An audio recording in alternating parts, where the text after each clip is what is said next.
No MT Rural deste domingo, vamos falar da colheita do sorgo em Mato Grosso. O produto, usado principalmente na ração animal, está mais caro. E veja também. Aqui no norte do estado, você vai ver a preocupação dos produtores rurais de Nova Ubiratã com a baixa produtividade do milho. O MT Rural mostra a colheita do algodão em Mato Grosso. A seca comprometeu parte da produtividade. E os destaques da Expo Agro, que termina hoje em Cuiabá.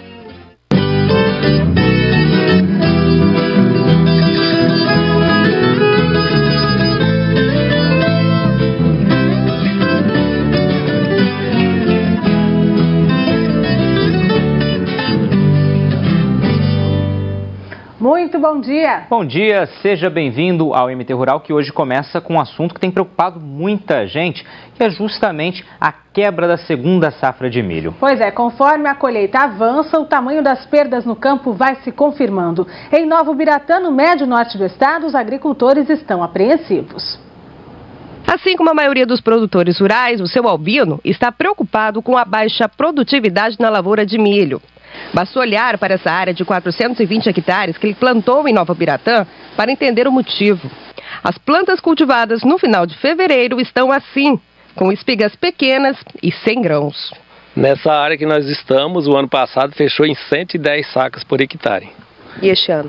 Esse ano eu estou com expectativa aí agora já do jeito que está todo mundo produzindo menos, e em 40 sacas, se eu chegar, eu acho que não chego a 40 sacas na média nessa área. Já nessa outra propriedade rural, o prejuízo deve passar de 80%. Nessa mesma área, onde o produtor colheu no ano passado quase 100 sacas, esse ano ele acredita que não deve passar de 20. São 1.700 hectares e a maior parte foi arrendada pelo produtor, que só vai colher a área porque já tem maquinário disponível na fazenda. Se não tivesse, não compensava, né? Porque pagar a colheita, frete e se fosse isso aqui levar, ainda que a firma está ajudando, se fosse normal, isso aqui chegar lá não dá só desconto, porque só deu avariado, né?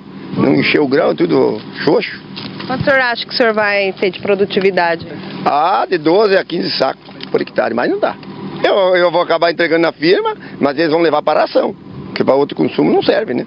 Na região norte do estado faltou chuva para o milho.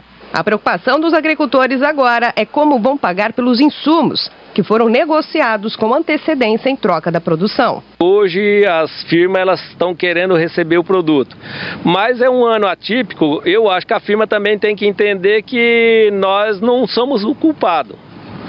Vamos deixar de pagar? Vamos, mas é um ano atípico, não é por força de vontade do cara, não é vontade do cara de deixar, é porque o tempo não colaborou e isso chegou a esse ponto. E o prejuízo no campo atinge diretamente as revendas e cooperativas. Só este ano, 3 empresas fecharam as portas em Nova Ubiratã. Nesta, os produtores têm até o próximo dia 29 para acertar as contas. Esse segundo cenário, que é onde o produtor plantou final de ciclo aí de fevereiro, início de março, que ficou fora da janela, vai ter que, em parceria com a revenda, com a empresa, trabalhar alguma alternativa para os anos seguintes, né? Com medo de ficar no prejuízo e sem condições para fazer os próximos plantios, os produtores rurais buscam a intervenção do município para prolongar os prazos dos pagamentos com as empresas. Com esse documento a gente vai levar até o governo municipal, para ver se a gente consegue decretar o estado de emergência no município de Nova Ubiratã, e vai passar para a Defesa Civil. Nós vamos alimentar o sistema de Defesa Civil para homologar isso aí. Nós não queremos que ocorra uma situação que o produtor não consiga trabalhar.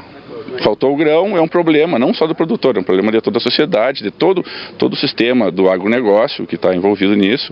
Então não queremos que o agricultor fique penalizado. Não é a questão de não pagamento de contas, é a questão de poder flexibilizar para poder trabalhar com crédito e trabalhar normalmente, produzir os outros anos para poder resolver esse problema que aconteceu esse ano.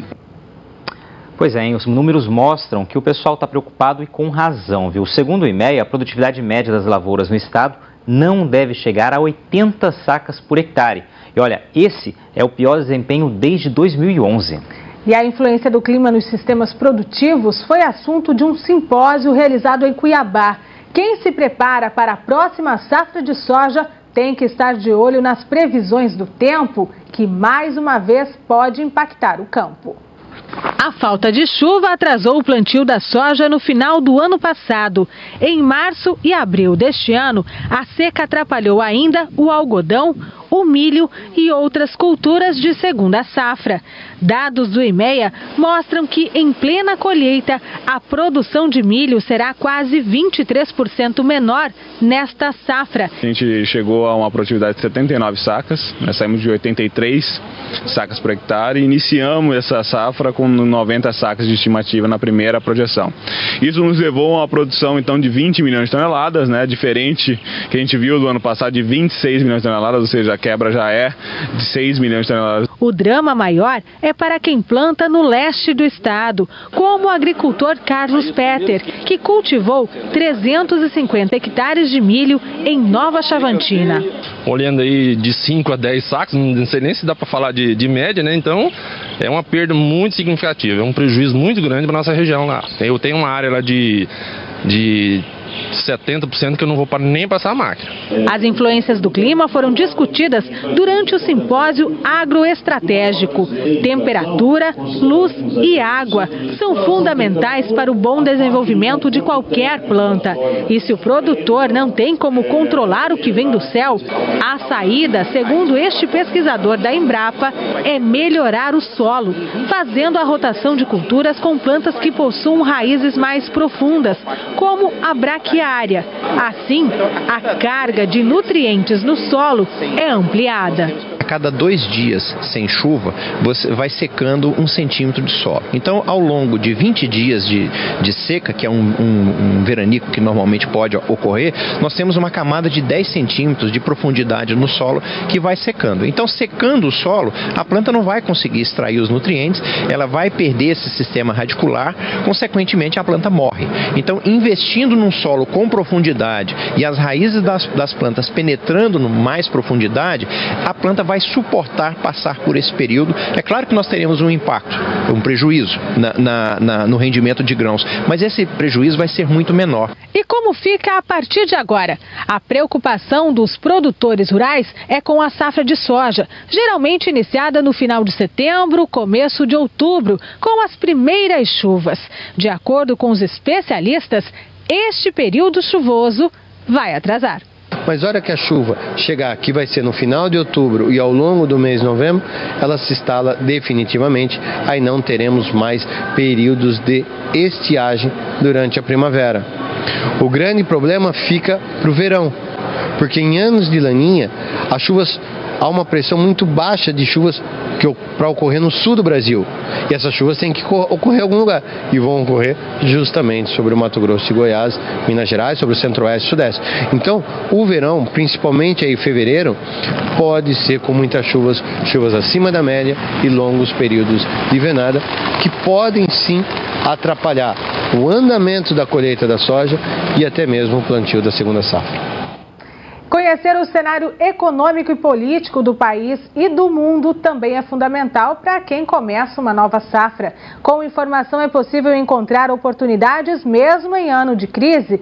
É com esse pensamento que o circuito AproSoja chega à 11ª edição. A largada foi dada essa semana. O lançamento ocorreu em Cuiabá, com palestras da jornalista Eliane Cantanhede e do economista Gustavo Loyola. Até agosto, o circuito AproSoja tem o objetivo de levar informações qualificadas e atualizadas para que os produtores rurais de todo o estado desenvolvam ferramentas de gestão mesmo em meio à crise. Esse ano, praticamente, nós vamos discutir política e economia, né? E depois nós vamos para o interior. Nós vamos rodar até o dia 19 de agosto, né, as 23 maiores cidades que plantam soja e milho no estado, levando informações sobre a macroeconomia e o seu agronegócio, o que tem, a interferência que tem entre essa crise e o nosso setor. Em paralelo também a gente tem há 4 anos o circuito universitário, que é levar a academia, as faculdades de graduação, informações para os nossos jovens técnicos que vão sair no mercado. Depois do intervalo você vai saber como está o desempenho das lavouras de algodão. A produtividade também deve cair. Já quem plantou sorgo espera boa rentabilidade. A gente explica os motivos.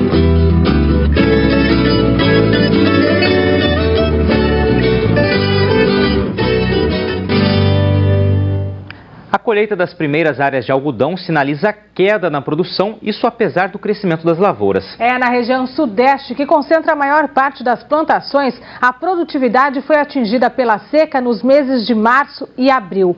Muitas plantas não desenvolveram as maçãs e as plumas do ponteiro. Nesta fazenda em Primavera do Leste, a colheita do algodão começou em dias de baixa temperatura. Nessas condições, o serviço da lavoura é feito nas horas mais quentes do dia, quando a umidade do ar está mais baixa. Esse dia para o algodão não tem sido bom, porque está amanhecendo muito frio, muita garoa, a temperatura está muito baixa. Para o algodão não é bom. Tanto operacionalmente para colher, é pesado para a máquina, e isso em qualidade para o algodão. Depois que você enfarda aí para beneficiar, não é bom. Ele enche o caroço, ele dá problema na fibra mesmo. O algodão ele tem que ter uma temperatura sempre acima de 24 graus. Você trabalhar bem com ele. Durante toda a safra, os agricultores sentiram a pressão do clima. Em todo o estado, a produtividade do algodão deve ser até 7,5% menor na comparação com a safra anterior. E a causa principal é a seca. Nesta lavoura foram cerca de 60 dias sem chuva, entre os meses de março e abril deste ano. A consequência é que as plantas até se desenvolveram, mas não produziram direito. Algumas maçãs nem abriram.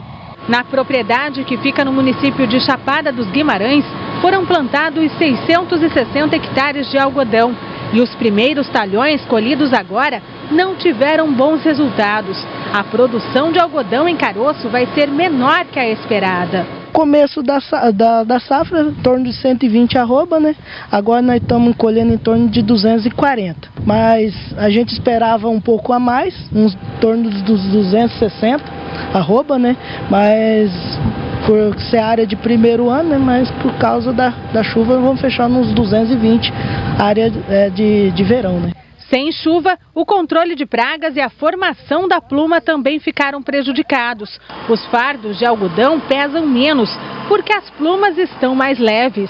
A questão da falta de chuva ocasionou então que não tá havendo muito peso, né? Um fardão hoje ele era para pesar em torno de 11 toneladas, ele está pesando 9,5, entendeu?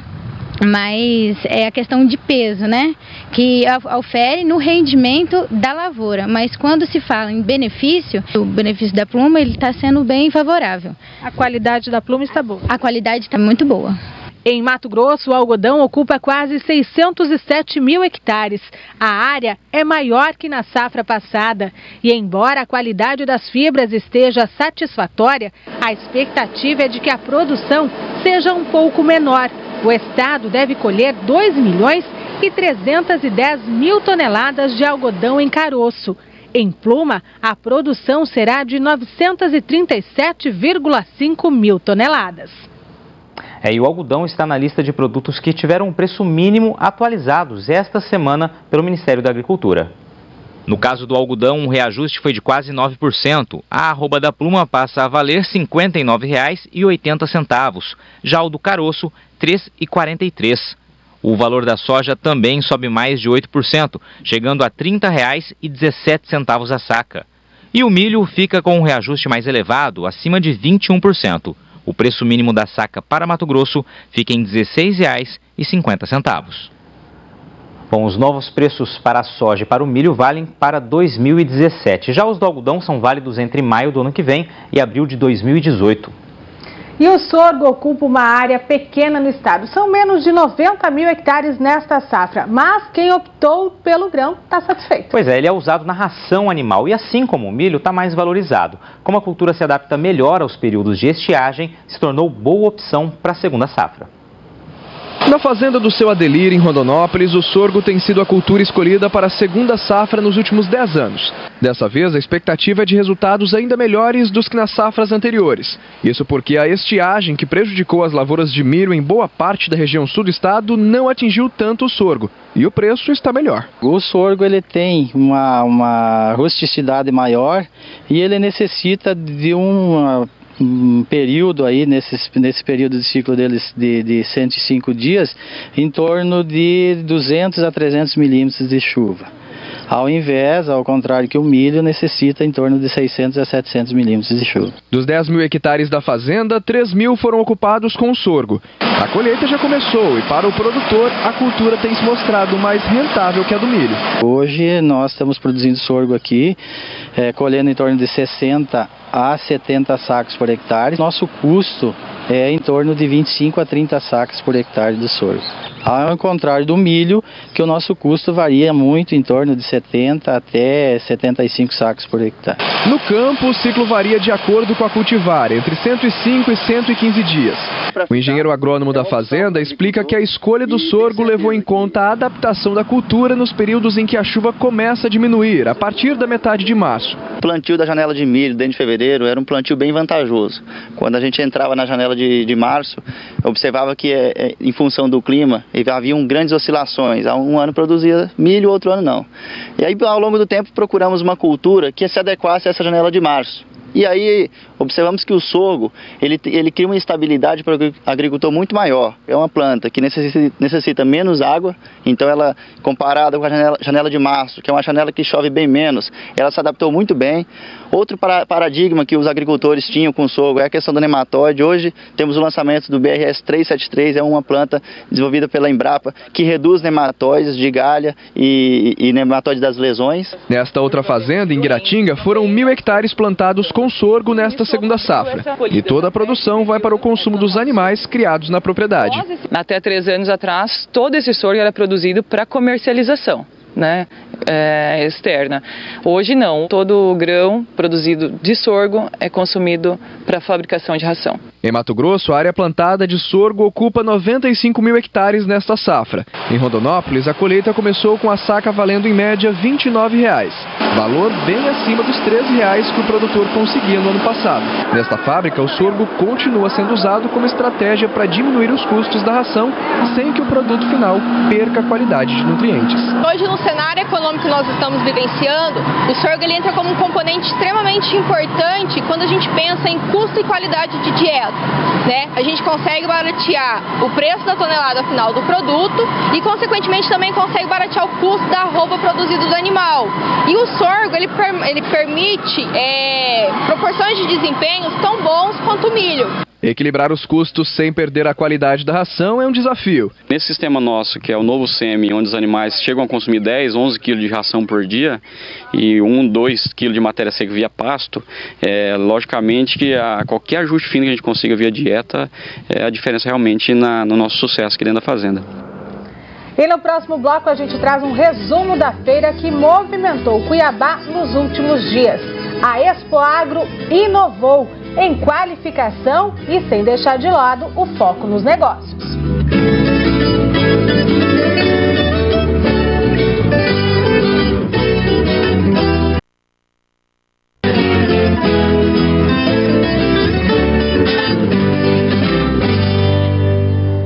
Os recursos para financiar a próxima safra já estão disponíveis no Banco do Brasil e ficaram maiores. Em todo o país, o total liberado será de 101 bilhões de reais, 10% a mais no comparativo com a safra anterior. Para Mato Grosso, o montante será de 6 bilhões e 600 milhões de reais, sendo que 4,8 bilhões serão destinados às atividades de custeio e comercialização e 1,8 bilhão para investimentos. O avanço deste ano é resultado do aumento do limite de crédito para custeio, que passou de 1,2 milhão para 3 milhões de reais por produtor. Do total de recursos, 60% podem ser captados ainda este ano. O restante pode ser contratado até o primeiro semestre do ano que vem. O Banco do Brasil ainda tem valores liberados para outras ações agrícolas específicas, como, por exemplo, projetos de agricultura de baixo carbono, compras de máquinas e implementos e a construção e ampliação de armazéns. E pelo 5º mês seguido, a venda de máquinas agrícolas registrou alta no país. É um indício de que o setor está em recuperação. Foram comercializadas em junho mais de 4.000 unidades, 18% a mais do que em maio. Destaque para a venda de tratores de rodas e de colheitadeiras. Apesar do bom desempenho, no acumulado do ano, o ritmo dos negócios ainda está abaixo do registrado no primeiro semestre de 2015. A diferença passa de 30%. E a venda de máquinas ajudou a movimentar a 52ª edição da Expoagro, que termina hoje em Cuiabá. Pois é, o perfil da tradicional feira mudou este ano. Ficou mais técnica e informativa, mas sem deixar de ser uma bela vitrine para a realização de negócios. Se tem cartaz na máquina é porque passou o cliente por aqui. Nós já vendemos diversas unidades de tratores, vendemos implementos, roçadeira. Participando pela 30ª vez da Expoagro, o seu Walter era só sorrisos, vendeu bem e engatilhou novos negócios. Então daqui para dezembro que nós vamos aumentar os nossos números em venda de máquinas. Quem estreou na feira também ficou satisfeito. Tirou muitas dúvidas, né, dos agricultores em relação à nova marca, que já tem 136 anos no mercado europeu. E a feira, de um certo modo, tem nos ajudado em relação a marketing. Além do maquinário, quem passou pelo parque encontrou um pouco de tudo. Foram cerca de 200 expositores. No pavilhão de animais, as estrelas, é claro, chamaram a atenção. Estou achando muito legal, muito bonito mesmo. A Expoagro deste ano trouxe como foco principal a troca de informações, o conhecimento, a capacitação. Na vitrine da Empaer, a prova de que com pouco é possível sim produzir muito. Com bastante diversificação de culturas e animais, no caso da piscicultura, com arroz, milho, feijão, mandioca, plantas medicinais, frutíferas, de várias frutíferas, uma hidroponia e uma piscicultura.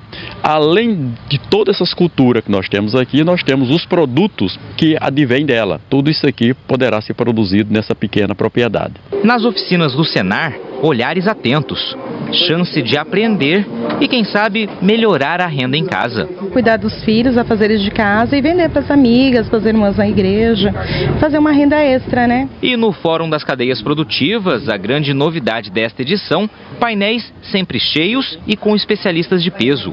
A Expoagro 2016 inovou, se renovou e deu um passo para o futuro. Houve uma evolução muito grande no modelo da feira, nos expositores, houve resultado. Para a gente é muito positivo isso. Estamos longe ainda no formato ideal, no modelo ideal, precisamos amadurecer muitas ideias para o ano que vem, mas o resultado é positivo, a evolução é significativa em relação aos outros anos. O MT Rural de hoje fica por aqui. Uma semana produtiva a todos. Até domingo que vem. Sucesso da porteira para dentro, força e fé da porteira para fora e vamos que vamos. Tchau!